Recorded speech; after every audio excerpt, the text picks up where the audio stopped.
ॐ श्री दुर्गायै नमः। श्री दुर्गा अष्टोत्तरशतनामस्तोत्रम्। ईश्वर उवाच शतनाम प्रवक्ष्यामि शृणुष्व कमलानने। यस्य प्रसादमात्रेण दुर्गा प्रीता भवेत् सती।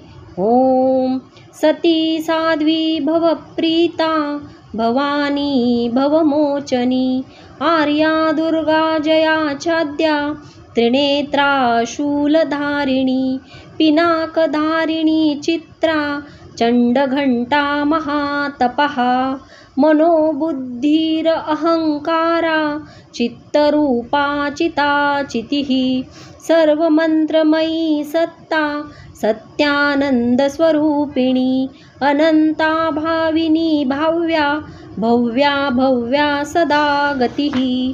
शाम्भवी देवमाता च चिन्तारत्नप्रिया सदा। सर्वविद्या दक्षकन्या दक्षयज्ञविनाशिनी। अपर्णानेकवर्णा च पाटला पाटलावती।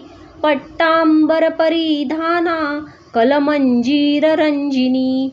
अमेयविक्रमा क्रूरा सुन्दरी सुरसुन्दरी। वनदुर्गा च मातङ्गी मतङ्गमुनिपूजिता। ब्राह्मी माहेश्वरी चैन्द्री कौमारी वैष्णवी तथा। चामुण्डा चैव वाराही लक्ष्मीश्च पुरुषाकृतिः। विमलोत्कर्षिणी ज्ञाना क्रिया नित्या च बुद्धिदा। बहुला बहुलप्रेमा सर्ववाहनवाहना। निशुम्भशुम्भहनिनी महिषासुरमर्दिनी। मधुकैटभहन्त्री च चण्डमुण्डविनाशिनी। सर्वासुरविनाशा च सर्वदानवघातिनी। सर्वशास्त्रमयी सत्या सर्वास्त्रधारिणी तथा। अनेकशस्त्रहस्ता च अनेकास्त्रस्य धारिणी। कुमारी चैककन्या च कैशोरी युवती यतिः। अप्रौढा चैव प्रौढा च वृद्धमाता बलप्रदा। महोदरी मुक्तकेशी घोररूपा महाबला। अग्निज्वाला रौद्रमुखी कालरात्रिस्तपस्विनी। नारायणी भद्रकाली विष्णुमाया जलोदरी। शिवदूती कराली च अनन्ता परमेश्वरी। कात्यायनी च सावित्री प्रत्यक्षा ब्रह्मवादिनी। य इदं प्रपठेन्नित्यं दुर्गानामशताष्टकं। नासाध्यं विद्यते देवी त्रिषु लोकेषु पार्वती।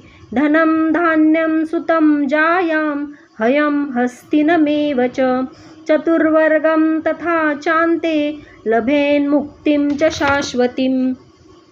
कुमारीं पूजयित्वा तु ध्यात्वा देवीं सुरेश्वरीं।